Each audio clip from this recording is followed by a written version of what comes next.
Пакінулі ўсё і пайшлі за ім. Манаства на Беларусі. Пахвалены Ісус Христос, вітаем вас, наши радыёслухачы і ютуб-гледачы. Сёння будзе неверагодная сустрэча, таму што нарэшце ў адной студыі сабраліся гэтых два знакамітых закона, два знакамітых ордэна, францішкане і дамінікане. Ось сёння будзем размаўляць пра францішканскую харызму, пра тое, як яна існуе, і ўвогуле гэты бездонны свет 800, колькі год? 812 год. У нас у студыі айцец Яўген. Шчыра вітаем. Хвала Христу.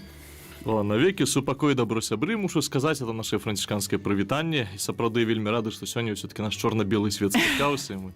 Ось так па-дамініканску мы размаўлялі з сястрой Міхалінай, што ўжо эта харызма францішканская пачынае дзейнічаць, таму што мы сёння вырашылі абсалютна у такім вольнай форме правесці гэтую размову без нататак, без нейкіх там вялікіх фактаў гістарычных, каб это магло быць так сапраўды па-францішканску спантанічна, весела і так далей. Можа, адразу прызы, якія чакаюць самых актыўных слухачоў? Я яшчэ не пачаў нічого цікава расказваць, але пачнем з рэкламы, каб увагу вашу затрымаць. За 3 самыя цікавыя пытанні, самыя незвычайныя пытанні, мы дашлем аўтарам гэтых пытанняў наш францішканскі часопіс па-беларуску пра наш ордэн, который нашы браты клерыкі падрыхтавалі, выдалі. Сёння ўжо не клерыкі, сёння ўжо айцы. Ось, і кожны, хто хоча больш даведацца пра францішканскі ордэн, задавайце цікавыя пытанні. Ось, і мы пасля звяжемся з вами, дашлем вам гэты прыз. Паехалі. Першае пытанне такое. Глядзі, вось ёсць вельмі шмат францішканскіх, правда, вы ж не такія, як мы дамінікане адні ў свеце, так? А вы так разрасліся ў розныя напрамкі. Вось францішкане канвентуальныя. Пачнем з гэтага слова. Канвентуальныя. Што гэта такое? Канвентуальны? А вот заўсёды задаюць это пытанне. Першае пытанне да францішканаў гэта стабільна пра 3 вузлы, што не значаць. Вось мы пра гэта яшчэ пагаворым, пра адзенне наше, але чаму канвентуальна? Ёсць такое слово лацінскае конвентус, значыць супольнасць, значыць кляштар, это браты супольнасці. Сапраўды, у пэўным моманце гістарычным адбылася такая як бы дуалізацыя ордэня, разгалінавання. Некаторыя браты хацелі жыць так, як святы Францішак, а Францішак ён не быў вялікай супольнасці гістарычна. Ён сапраўды быў такім трошкі пустэльнікам, ён шукаў гэта адасабнення, ён не меў свайго месца, хацеў быць даслоўна як Езус, але калі гэта можа такі стыль жыцця быць у аднаго чалавека, калі можа такі стыль жыцця быць у 10 чалавек, то у некалькі тысяч чалавек з ім ужо складана. Ось, і браты казалі, ну, мы можам жыць у кляштарах, але не маючых на ўласнасць, можам жыць сярод людзей і хочам жыць сярод людзей у вялікіх супольнасцях, таму што так атрымліваецца. Вось і тыя браты, которые хацелі самотна, яны зваліся рэфарматамі і адыходзілі ў ту самотнасць. Тыя браты, которые хацелі супольна у тых кляштарах дзейнічаць больш у такі душпастарскі спосаб, а дзеля гэтага трэба рабіць это разам і ўсё-такі на адным месцы. Яны збіраліся ў кляштары, ў канвенты, і адсюль назва канвентуальная. Цікава, што сёння ўсе жывуць падобна у нашым канвентуальным стылі, ну, але з рознымі сваімі звычкамі гісторыя паказала, што гэты спосаб ён больш надзейны.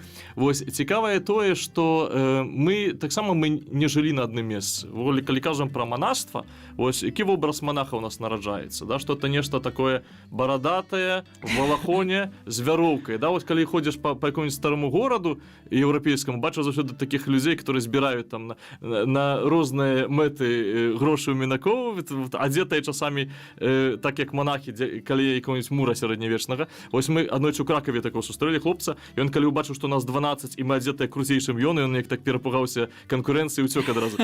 Вось, але сутнасць у тым, што гэта такі вобраз монаха заходняга, ён застаўся. Гэта па сутнасці такі вот францішканскі вобраз наш, але гэта звязана з тым, што браты, яны былі сярод людзей у гарадах, і па сутнасці мы вот першыя, которые распачалі жыццё сярод людзей. Бо манаства, яно было трошки так аддалённа ад гэтага свету такога актыўнага. Калі возьмем егіпецкіх пустэльнікаў, калі возьмем пасля манаства заходняе бенедыктынцаў, орет лабора, у кляштар, дзе прымаецца гасцей, дзе ўдзяляецца ім парада, дзе для іх адкрываецца духовны свет, але гэта ўсё на сваёй тэрыторыі, то францішкане, которые выходзяць поза вось гэты закрыты мур, выходзяць, каб жыць з людзьмі, працаваць з людзьмі. Францішак, который кажа братам, што яны маюць ласку працаваць разам з людзьмі.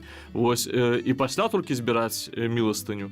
Гэта нешта абсалютна новае. Ну, трэба сказаць, што ў сярэднявечча зараджаецца вось гэты рух мяшчан. Это сярэдні клас папулярны, як сёння мы сказалі, таму што у такім структураваным сярэднявеччы, дзе былі маёрытас і мінорытас, да, дзе былі багатыя дваранства і вот гэтыя усе іншыя менш багатыя і менш знатныя людзі, і ўсё было структуравана сапраўды падзелена. Вось гэты сярэдні клас мяшчанаў, которые з аднаго боку не маюць прывілегій дваранства, але маюць ужо сродкі, каб нармальна функцыянаваць і маюць нейкае жаданне штосьці змяніць і ў гэтым горадзе стварыць прастору зручную для сябе, для зносін. Появляется манаства таксама такое на той момант сучаснае, которое сярод людзей, которое за людзьмі. Нашыя браты, будуючы касцёлы у межах горада, як бы па-за горадам, у межах горада, на акраіне, сёння знаходзяцца ва ўсіх такіх старых гістарычных кляштарах у цэнтры горада.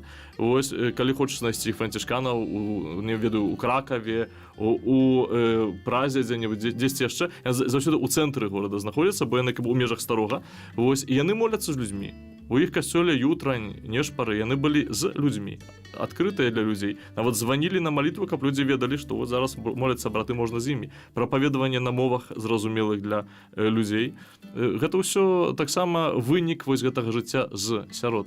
Яшчэ дабаўлю для нашай цудоўнай дамініканска-францішканскай сустрэчы, што францішкане гэта той ордэн, который быў створаны не з патрэбы. Это цікава. З прагнення, не з патрэбы. Большасць такіх рухаў у касцёле манаскіх, не толькі ордэнаў, але кангрэгацый таксама, ось таварыства апостальскага жыцця, яна створана з патрэбы. Хтосьці бачыць патрэбу, Дон Боско бачыць патребу, ёсць дзеці, которым трэба заняцца, моладзь. Ну, займаемся. Напрыклад, дамінікане маюць патрэбу таксама, бачылі ересь альбігейцаў, трэба заняцца, да? І прычым ёсць такія ордэны, которые вельмі добра ту патрэбу выконваюць, таму што я за ўсё сваё жыццё ні аднаго альбігейца не спаткаў. Вы добра выканалі свае заданні ў касцёле. Вось, ці езуіты, напрыклад, возьмем, так? Ці шпітальныя браты, баніфратары. У францішканаў няма такога. Калі людзі пытаюцца, ну, а вы чым займаецеся? То мы кажам, мы займаемся ўсім. Мы ў касцёле, як такі атрад хутка рэагавання, трэба гэта, як такі французскі ключ, ён да ўсё падыходзіць. І тады пытанне, ну, добра, а чым вы адрозніваецеся? Дзе ваша харызма? Мы з братамі ўжо 800 гадоў задаемся это пытанне. Вось, і наша харызма не заключаецца ў тым, што рабіць. Яна заключаецца ў спосабе, як гэта рабіць. Мы сапраўды рабілі за вось гэтыя 800 з хвосцікам гадоў розныя рэчы, добрыя рэчы. Мы, пачынаючы ад выхавання, ад навучання, ад мас-медыяў, заканчваючы жыццём глыбока духоўным, заканчваючы місіямі, заканчваючы харытатыўнай дапамогай і так далее. Розныя рэчы абсалютна рабілі. Тое, што робіць іншы ордэн. Але спосаб, у якім мы гэта робім, нас вылучае. Таму што сутнасць францішканскага жыцця, яна запісана ў нашым уставе, і мы маем устав. Не шматлікі ордэн можа гэтым пахваліцца. Вось, у касцёле толькі 4 вось гэтых манаскіх рэгулы, манаскіх уставах. Гэта базіліанскі, гэта бенедыктынскі, гэта аўгустынскі. Вось, і гэта францішканскі. Нам удалося ў 1209 годзе вусна атрымаць ад папы рымскага Інакенція пацвярджэнне спосаба жыцця. Вось, і ў гэтым уставе, который адрозніваецца ад іншых манаскіх, тым, што гэта не на адным месцы, тым, што гэта не акрэсленая там форма малітваў канкрэтная, бо Францішак казаў, калі браты не ведаюць псальмаў, напрыклад, ёсць акрэсленая колькасць ойча наш, которую трэба згаварыць, это замяняе псальмодыю, напрыклад, да? У тых братоў непісьменных, которые вось не ведалі. То есть не трэба ім сядзець і вучыцца тых псальмаў, которые не разумеюць. Вось, а першы пачатак, вось это, устаў першы сказ, это жыццё братоў меншых у тым, каб захоўваць Евангелие, жывучы ў беднасці, паслухмянасці і ў чысціні. То бок, жыццё Евангеліем. Яно, здаецца, усіх нас абавязана. І цікава, што Францішка захапіла евангельскае жыццё, ён хацеў Евангеліем жыць даслоўна. У тыя часы наўрад ці хтосьці мог паверыць, што так можна. І ён пачаў, гэты радыкалізм прыцягнуў да яго ж сяброў маладых. І гэта група людзей, жывучы Евангеліем, здавалася, гэта ўсё здуецца за некалькі гадоў. Не, трымалася. Пайшлі прасіць папу рымскага зацвердзіць гэта. Яны не хацелі засноўваць ордэна. Яны хацелі проста так жыць. але каб іх не лічылі еретыкамі, бо на той час багата было ерасяў. Вам не ведаць, дамініканцам толькі было ерасяў на той час касцёл. Вось, і дзякуючы гэтаму, гэты спосаб жыцця ён так ці іначай набраў форму некай інстытуцыі. З цягам часу гэты ордэн, который складаўся за большасці з несвятароў, стаў клерыцкім, клерыкальным, да, большасць братоў гэта святары да сёння. Таксама ўсіх нас у свеце на сённяшні дзень 4500 плюс-мінус. Вось гэта не шмат у параўнанні з іншымі ордэнамі, хаця, ну, гэта вялікая лічба. І так складваецца, так склалася, што вось гэта прагненне Францішка, прагненне першых братоў паступова набывае рысы інстытуцыі, набывае рысы ордэну, такого звычайнага ордэну. Вось, і некаторыя рэчы яны як бы становяцца з такіх харызматычных, становяцца такімі нармальнымі звычайнымі правіламі. Вось, але калі мы паглядзім у глыбіню, паглядзім у сэрца вось этой гісторыі, то у корані, з чаго гэта ўсё пачыналася, то ўсё пачынаецца з прагнення. Не з патрэбы, не з місіі, не з задання, которое трэба выканаць, толькі з прагнення чалавека жыць Евангеліем. Это цудоўна, это фантастычна. Ёсць такое бачанне, так, што францішкане знак раўно з півам, да, што вы изобрели такі напой. Ну, прынамі, у інтэрнэце учора гэта прачытала, праверыла, ці так праўда, ці гэта праўда. Што яшчэ вы далі гісторыі за гэта 812 гадоў? Пачнем з таго, што піва, которое нашы... Добра, тут нічога няма... Скажу, да чаго прыдрацца. Так, сапраўды, нашыя браты, яны варылі піва у Тамаша Эклістона, у яго... такім творы аб прыйсці меншых братоў у Англію ёсць такая мова, што там настолькі марнае піва было, што браты пілі ваду. На той час просто ваду піць было цяжка, таму што яна была занечышчоная, і гэта было небяспечна для жыцця. Таму браты варылі вось такі падпівак, піва, которое было слаба вельмі алкагольнае, але разагравала прынамсі і давала магчымасць насычаць сябе, насычацца, і дзесьці заўсёды ў свядомасці ад заходняй манаства з півам звязана. Францішкане заўсёды з'яўляюцца такім вобразам збіральным манаха заходняга, да, што это піва, што гэта нейкі там жывоцік, капюшончык, вяровачка і так далей, барада. Вось, штосьці ў гэтым ёсць. Але што мы далі яшчэ? Калі мы пытаемся, ў розных сферах мы далі, бо 800 гадоў — это такі час, за которым можна сапраўды лянівы б штосьці даў бы касцёлу, грамадству, нават самы лянівы. А францішкане ў гісторыі вельмі крэатыўныя рабяты. Вельмі крэатыўныя, вельмі разнастароннія. Калі ўзяць вось агулам ордэн, нават вот першыя, самыя пачаткі такі дынамічныя, у нас не было ніколі такого, што браты былі больш-менш сярэднія. Там быў хтосьці супервыбітны, адначасовы кляштар з такім, который не разумеў усё, што адбываецца. Вось, і калі пачалася вось эта акадэмічная такая прастора францішканская, калі браты пачалі у тых гарадах, дзе ёсць універсітэты, асноўваць свае кляштары, яны радыкальнасцю сваю працягвалі таксама нейкія бліскучыя розумы свайго часу. Ну і пачалася такая школа францішканская, тэалагічная школа францішканская, таксама філасофская. У гэтых напрамках трэба прыгадаць такіх вялікіх людзей, як святы Бонавентура, як благословлений Ян Дун Скотт, который вельмі шмат далі і для тэалогіі, і для філасофіі таксама.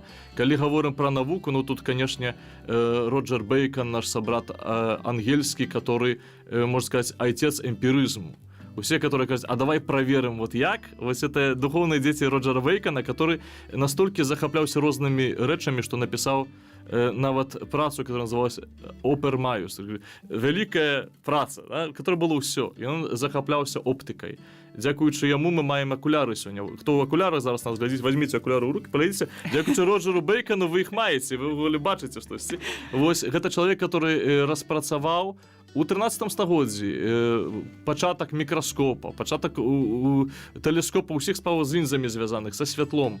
І он быў вучнем такога францішканіна Роберта Гросетеста, который меў вельмі вялікую бібліятэку у Англіі на той час, найбольшую хіба, і который таксама так захапляўся феноменам святла, што нават у духоўнасці, у яго такой касмалогіі увесь свет складаўся з розных формаў святла, то ўсё святло, фізічнае, нефізічнае, духоўнае і так далей. Вось і браты сапраўды займаліся вельмі моцна навукай, прыкладной навукай.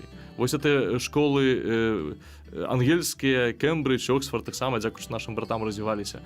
Вось калі мы гаворым пра мастацтва, то браты распачынаюць вельмі цікавы такі рух у сярэднявечнай Еўропе таксама вось это адраджэнне і малярства Джотта, яго фрэскі, которые знаходзяцца ў базіліцы святого Францішка, і не толькі.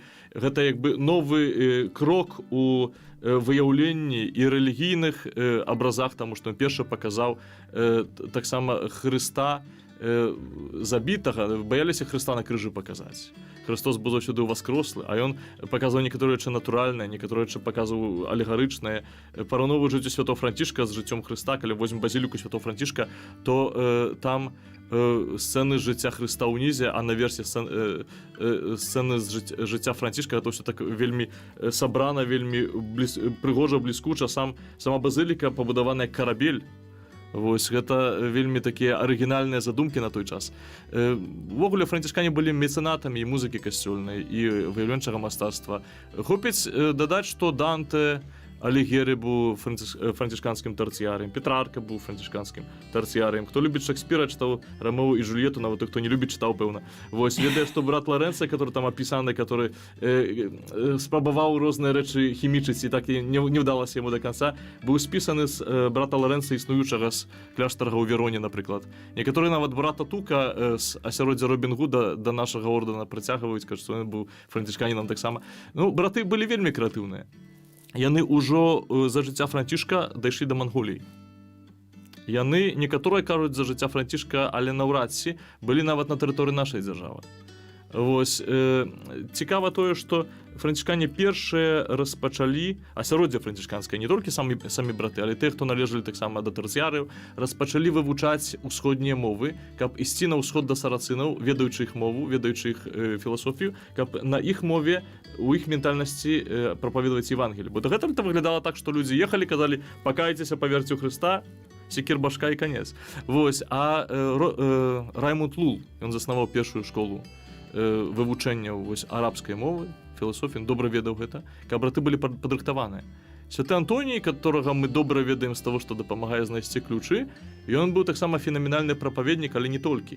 Ён, засноўваючы першы такі дом для братоў-студэнтаў, у спосаб фантастычна вучыў іх тэалогіі.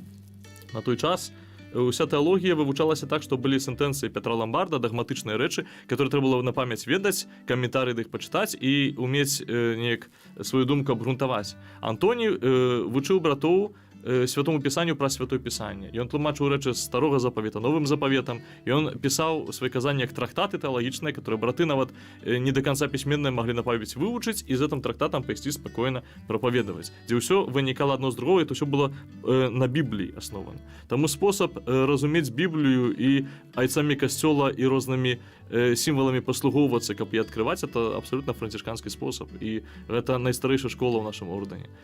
Калі так возьмем. Сапраўды, калі браць тую ж логіку, то права, то, што не можа штосьці быць тым самым і не тым самым, таксама францішканская, дзякуючы Дунсу Шкоту. Ввогуле касцёл ўсё гэта ў францішканскую школу тэалагічную, разуменне Хрыста праз яго чалавецтва, і адсюль вынікае традыцыя і шопкі на Божае нараджэнне, адсюль вынікае традыцыя і крыжовага шляху і параўноўвання цярпень Хрыста да нашага цярпення, таксама праз сябе перажываць Хрыста. І гэта ўсё пачалося з францішканскай школы.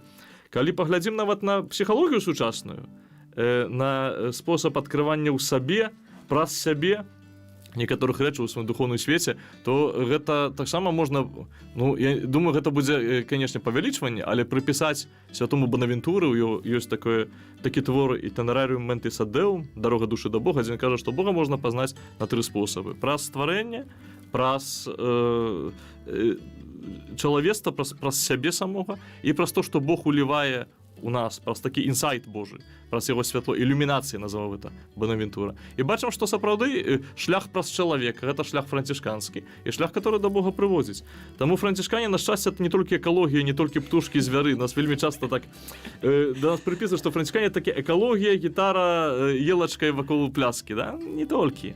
Вось, і дзякуй Богу, што не толькі. Таму што гэта вялікае багацце не толькі рэлігійнае, не толькі філасофскае, але культурнае, которое мы, на шчасце, Беларусі можам адкрываць і паступова адкрываем, і шмат яшчэ ёсць перад намі, і гэта уражвае, і гэта дадае крылаў, каб это рабіць далей.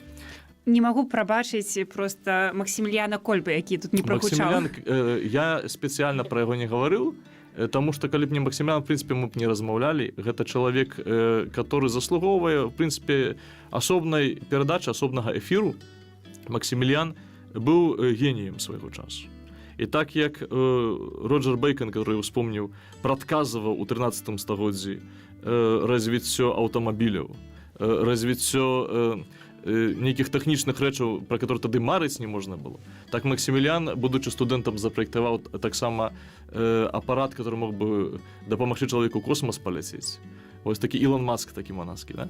Вось, але ён быў і ёсць свядомы з таго, што ён вельмі шмат уплыву зрабіў на развіццё мас-медыя каталіцкіх, на развіццё радыё. Это першае каталіцкае радыё, першае недзяржаўнае радыё непакаляных, которое з'явілася.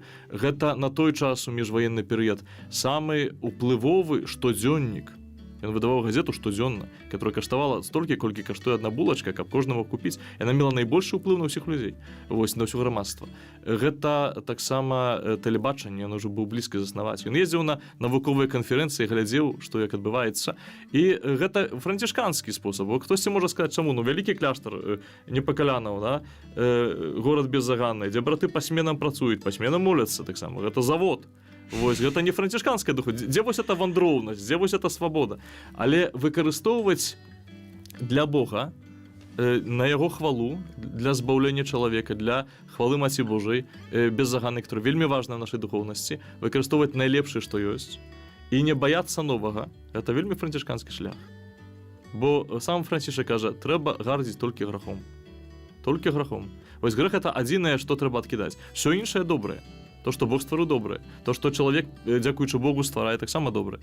Вось, і мне гэта думка вельмі падабаецца. Такі аптымістычны падыход да рэчаіснасці і крэатыўны такі настрой, што можна выкарыстаць то, што добрае. Праверыць, яно добрае, ці няма у тым чагосьці дрэннага. Калі няма, выкарыстоўваем.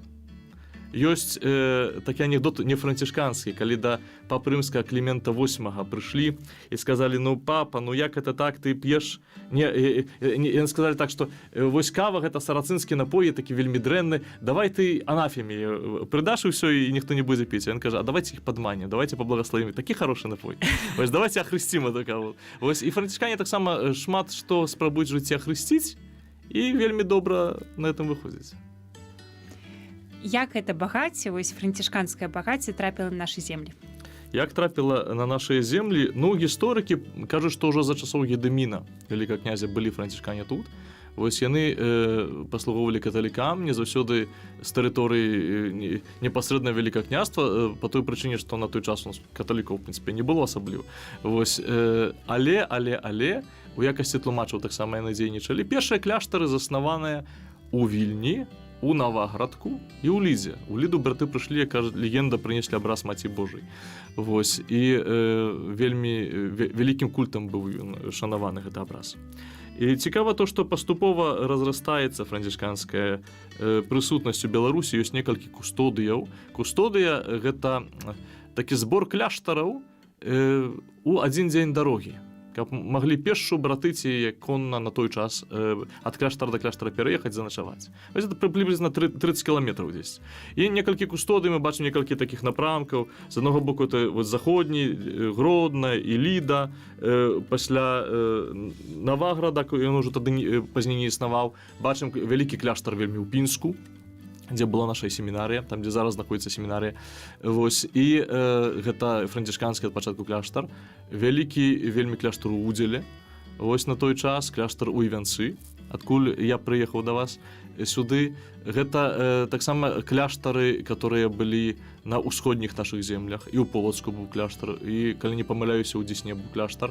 Таксама быў кляштар у мястэчку Серафін, у такой мясцовасці. Мы не ведаем дакладна, дзе вось гэта Серафін, некалькі Серафінаў у Беларусі, а сама назва Серафіна звязана ўжо з ордэнам, таму што Серафіцкі ордэн называюць францішканаў. Вось, ад Серафінаў, анёлаў, которые гараць любоўю Божай. Вось, і мы таксама вось гарым этой любов'ю, як Францішак гарэў, мы стараемся гарэць. Вось, часамі капцім, але найчасцей гарым. Вось, і гэткім чынам у Беларусі вельмі шмат кляштараў нашых. Вельмі шмат. Браты займаліся таксама рознымі рэчамі. І школы пры кляштарах мелі, і часта это было парафіяльнае душпастарства. Часамі нават у 17 стагоддзі братоў пажычалі парафіі, каб такі вот францішканін дзесьці на парафіі служыў, прыязджаў да сваіх братоў час ад часу, а там у парафіі сядзеў і так як дыцэзіяльны святар служыў, спавядаў, адпраўляў імшу святую. Вось, на шчасце, вось гэта практыка гэта скончылася, зараз браты жывуць у супольнасцях, так як яно і было ад пачатку, як яно і задумана. І таксама, калі паглядзім, то у Беларусі ёсць такія францішканскія месцы, такія вельмі традыцыйныя для нашага ордэна. Як прыклад, зараз будзе крыптарэклама, у нашым касцёле у Гародні ёсць такая з левага боку, як у касцёл выходзіш, ёсць такая каменная табліца, дзе па лаціне напісаная гісторыя, як браты 3 разы прыходзілі ў Вільню. 3 разы браты прыходзілі ў гэты горад, засноўвалі кляштар на пачатку, і заўсёды была нейкая прычына мучаніцкай смерці. Хтосьці уцякаў, когосьці забівалі. То бы гэта была рэакцыя язычнікаў, то гэта былі нейкія вялікія гістарычныя падзеі, которые таксама і нас не аміналі, але браты вярталіся заўсёды.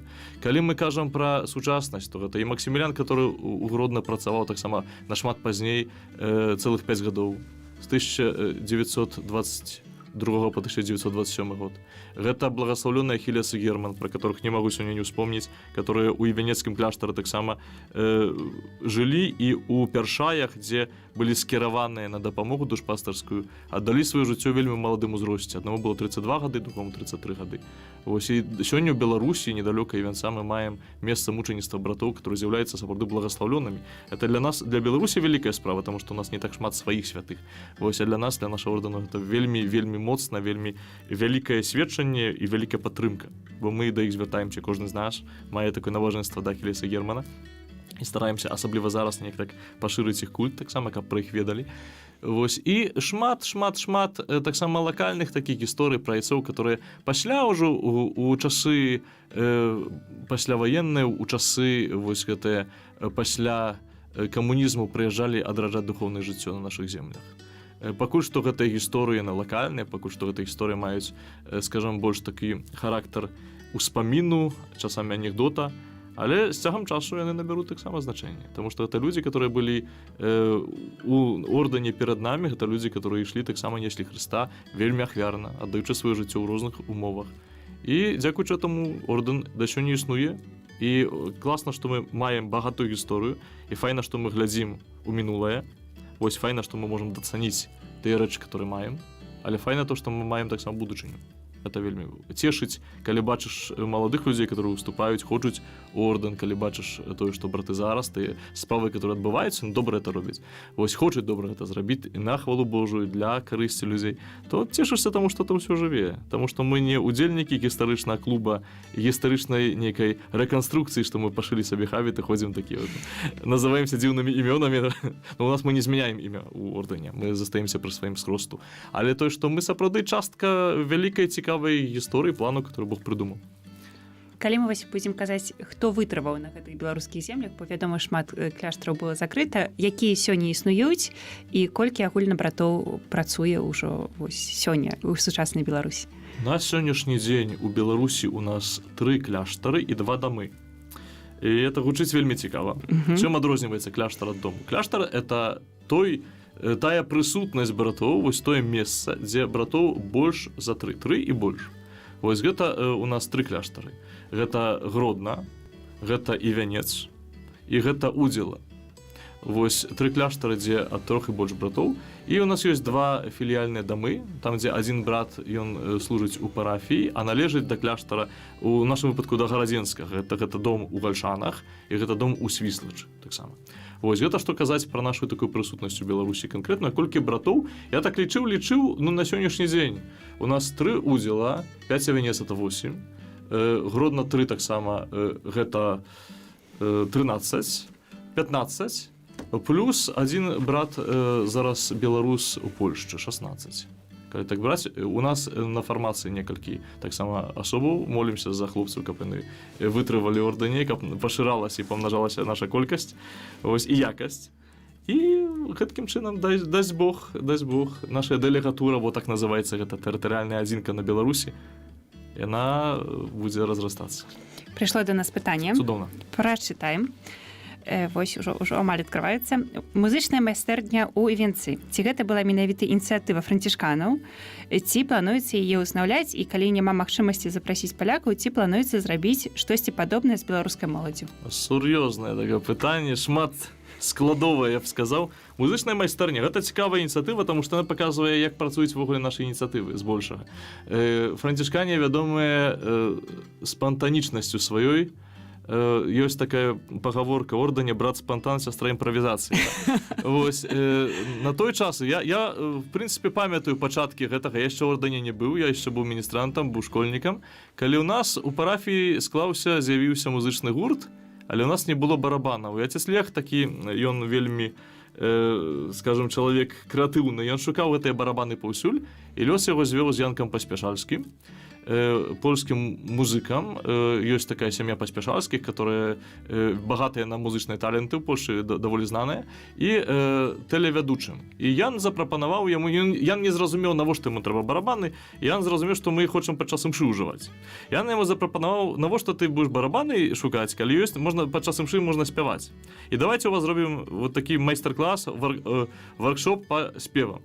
Лех згадзіўся, отец Лех, не ведаючы, на што падпісваецца. І першая майстэрня адбывалася так, што прыехала 100 асобаў, которые першы раз пачулі, як можна спяваць на галасы. Ну, не першы раз, але першы раз самі павінны былі разам заспяваць, абсалютна не ведаючы, як это зрабіць, як это выйдзе. І тыя вядоўцы этой майстэрні таксама да канца не ведалі, як это выйдзе, але атрымалася цудоўна. І вось ужо 20 год, калі так палічыць, эта майстэрня існуе. Ці плануем узнаўляць, канешне, калі Бог паблагаславіць. Зараз даволі складаная сітуацыя ў сувязі з ковідам, але калі ўсё гэта выйдзе на нейкую простую, калі, я спадзяюся, і ўсе мы спадзяемся, што вернемся да нейкага такого нармальнага жыцця, то тады, безумоўна, майстэрня будзе функцыянаваць і дзейнічаць. І думаю, што сёння яна дзейнічае таксама ў тых людзях, которые прыязджаюць на яе, которые фармаваныя ўжо майстэрні. Бо я ведаю людзей, которые ў 13 год прыехалі на сваю першую, а зараз ім ужо трошкі больш, яны ўжо таты і мамы, і самі займаюцца музыкай касцёльнай, і даволі добра это робяць. Вось гэта цудоўна. Ці будзе штосьці падобнае на майстэрню для беларускай моладзі? Думаю, што ёсць такія ідэі, але пакуль што яны знаходзяцца яшчэ ў якасці ідэяў. Няхай яны яшчэ трошкі падрастуць. Няхай гэта яшчэ трошкі так набярэ моцы, набярэ нейкага выразу, і калі гэта будзе ўжо так сфармавана, то тады ўжо, безумоўна, будзе нейкая канкрэтная інфармацыя. Паколькі нашы слухачы так крыху нас у душпастарства францішканскае так зацягнулі, то тады такое пытанне: што сёння рабіць? Бо ведаю, што вы вельмі добра развіваецеся, ну, францішканская такая духоўнасць вельмі добра развіваецца ў прасторах інтэрнэту. І якім чынам, што можна знайсці, якія рэчы можна паслухаць і гэтак далей? Ці добра развіваецца? Ну, дзякуй шчыра, прыемна. Імкнецца. На сённяшні дзень на прасторах інтэрнэту ёсць некалькі праектаў, прынамсі, францішканскіх, але гэта ўсё на ўзроўні такіх уласных блогаў. Ведаю, што мае браты маладыя робяць такую рэч у інстаграме, которая называецца «Мінарыты бівай». Мінарыты — гэта наша стары назоў, таму што ад слова «мінорыс» — меншыя. Браты меншыя, вось афіцыяльна так мы называемся. Не блытайце з братамі нашымі меншымі. Аднойчы хіба нашыя браты ў Расіі атрымалі орден братьев нашых меншых. Вельмі смеяліся за это. Мы браты меншыя, не нашыя. І браты робяць такі агульнафранцішканскі блог. Я раблю ў інтэрнэце такі праект, который называется «Студня Якуба», ось некалькі гадоў ужо, который пачаўся з таго, што аднаму добраму чалавеку просто не было дзе схадзіць на рэкалекцыі. Я сказаў: я табе запішу рэкалекцыі. Думаю, дзе гэта можна зрабіць, прыдумаў, што это можна на Ютубе заставіць. І вось такі з аўдыорэкалекцыі запісаных неяк вырас такі рух відэа, который можна знайсці на Ютубе, «Студня Якуба», на канале на Ютубе. Ось, але найбольш актыўна ў інстаграме, у аккаунте «Студня Якуба». Там ёсць штодзённыя разважанні Божага слова, відэа, которое называется «Bible Espresso». Там ёсць штодзённыя некія такія думкі з нашых францішканскіх святых. І там ёсць таксама адказы на пытанні, нейкія такія больш пашыраныя нядзельныя казанні. Планую таксама некалькі серый зрабіць ужо, калі прыйдзе восень, такі спакайнейшы час. Гэта не летні час акцый розных душпастарскіх. Вось восень, зіма, такі час, калі можна рабіць нешта ў інтэрнэце. Канкрэтна планую зрабіць таксама такую францішканскую серыю, звязаную з нашай духоўнасцю. Вось, і гэткім чынам это развіваецца. Таксама супрацоўнічаем з Радыё Марыя. Паспяхова. Чакаем новыя выпускі. Будуць катэхезы, вельмі крута, кнігаловы. Працягнуць афіцыйна абяцаю. Вось пасля ўжо не выкручуся, што будзе другі сезон кнігаловаў, прысвечаны пяцікніжу. І будуць таксама цікавыя катэхезы на тэму ерасяў, которые былі і которые ёсць, і як яны сёння выглядаюць, як это сёння можна дзе спаткаць. Вось думаю, што пра гэта яшчэ будзе нейкая інфармацыя, калі гэта ўжо будзе гатова і можна будзе паслухаць. Вось зараз это ў распрацоўцы. Мы стараемся сапраўды ў Беларусі, так як святы Максіміліян, дзейнічаць праз сучасныя медыа. Кажу, гэта пакуль што ў форме нейкіх прыватных блогаў, часамі ў форме тэкстаў таксама, супрацоўнічаем з нашымі каталіцкімі часопісамі. Вось. Але, можа, дасць Бог калісьці нейкую такую ідэю, которая сапраўды была такая больш маштабная. Пакуль што гэта таксама займае час, і калі гэта якасна рабіць, то яно можа прынесці добры плён.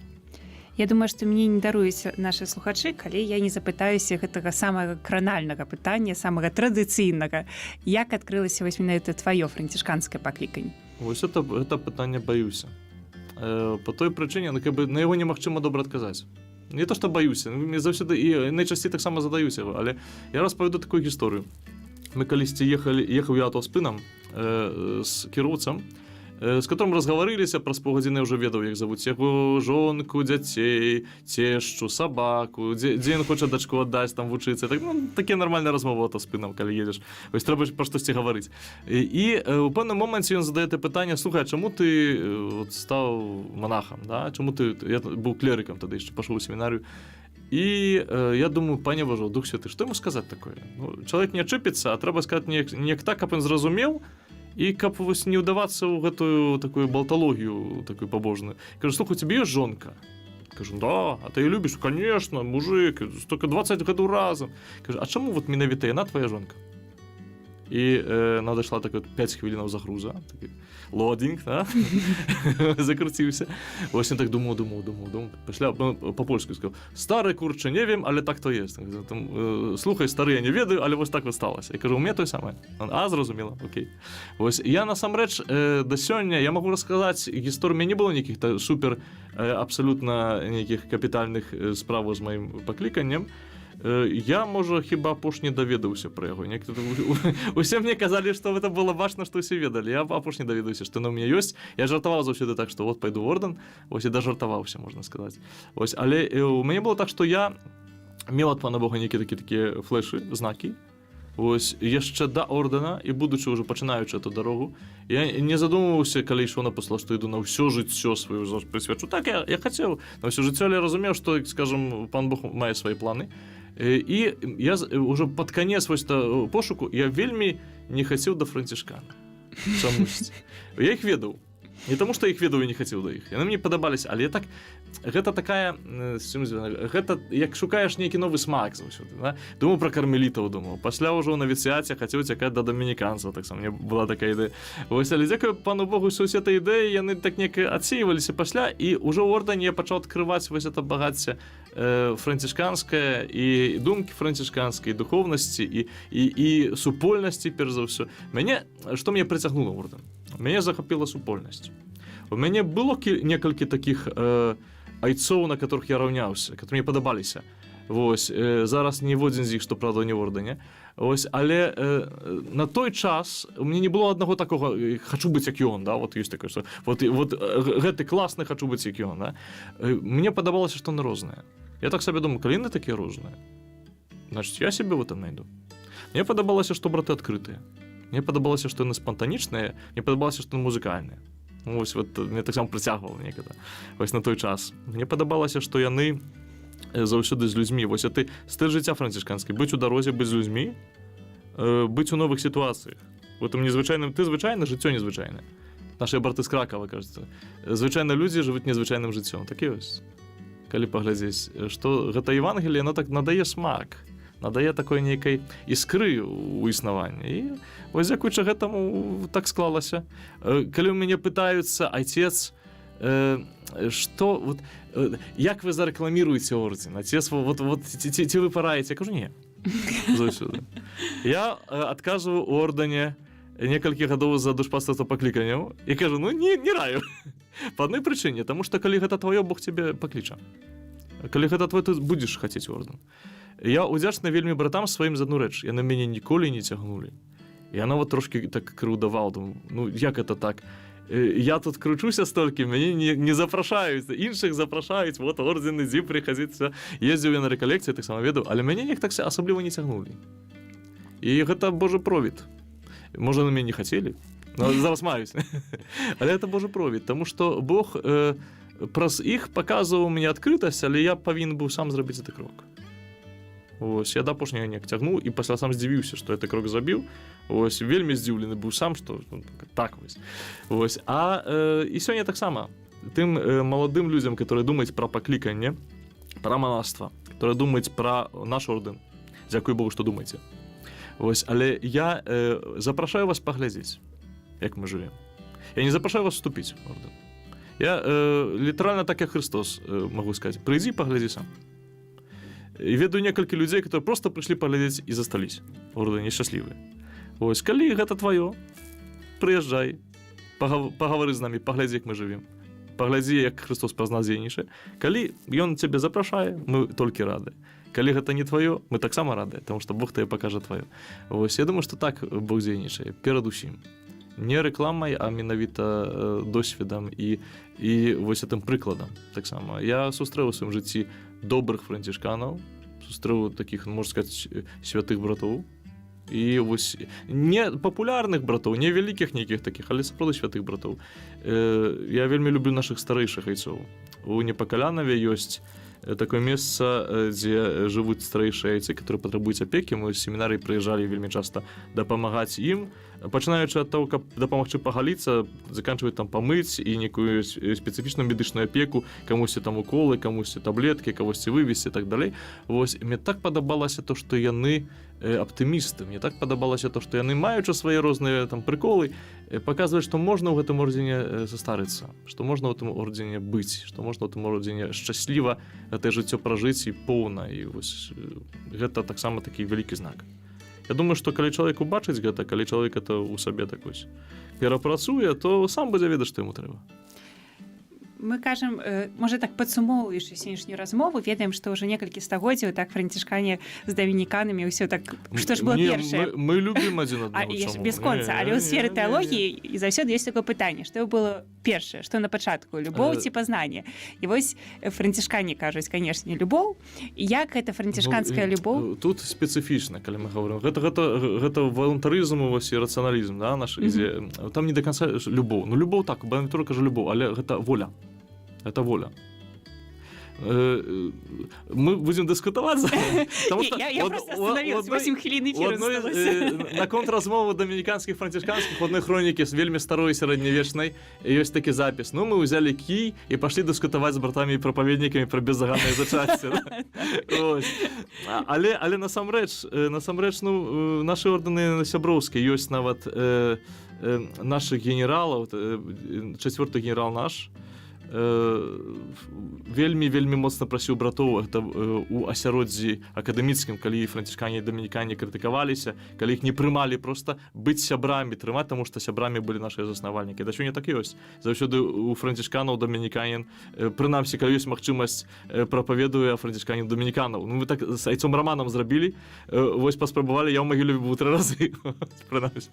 Вось. І сутнасць якая? Сутнасць такая, што я думаю, што гэтыя рэчы немагчымыя да падзелу. Я не філосаф, я не тэолог вялікі, каб магчы разважаць. Воля патрэбная, бо быў такі Сакрат, который верыў, што чалавек толькі пазнаючы што ёсць добро, і ён сам прыме это добро аўтаматычна. Мы ж бачым, што гэта нереальна, таму што мае знаёмыя, которые паляць, кажуць, я б хацеў бы кінуць паліць. Так как-то не магу. Я ведаю, што ты мяне забівае, но все-таки палю, да? І вось этой палячы тэорыю Сократа, ну і рацыяналізм адразу развалі. Вось, і патрэбна воля, патрэбна воля. Воля, ну, гэта любоў, гэта прагненне, это то, што нам дае моц. Да? Адначасова розум таксама важны.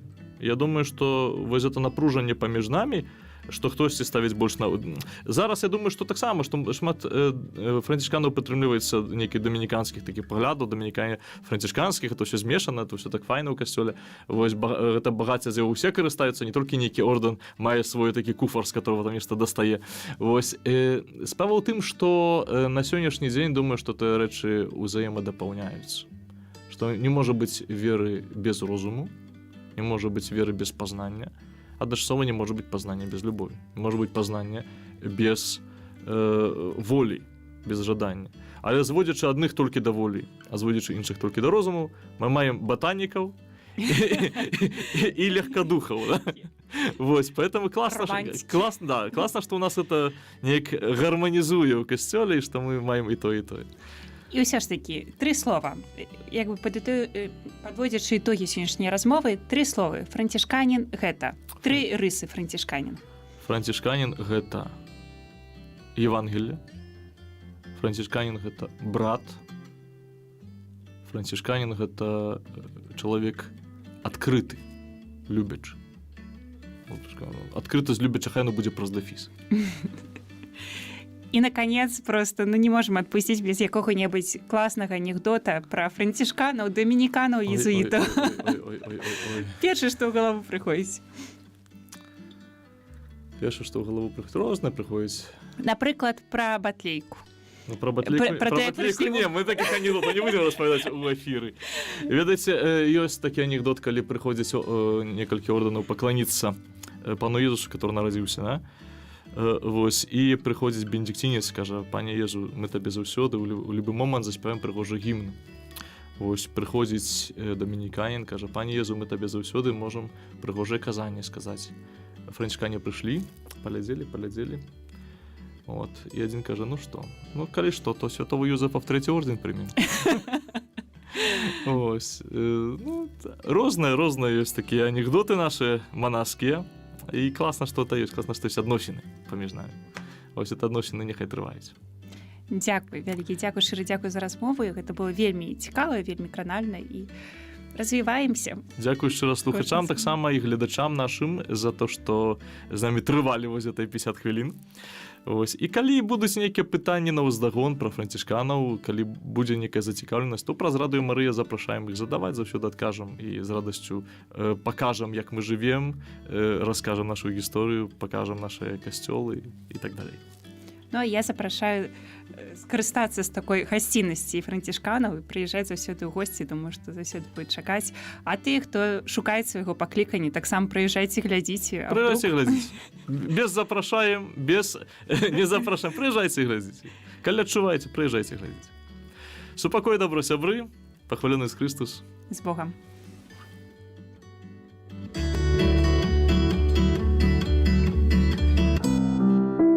Пакінулі ўсё і пайшлі за ім. Манаства на Беларусі.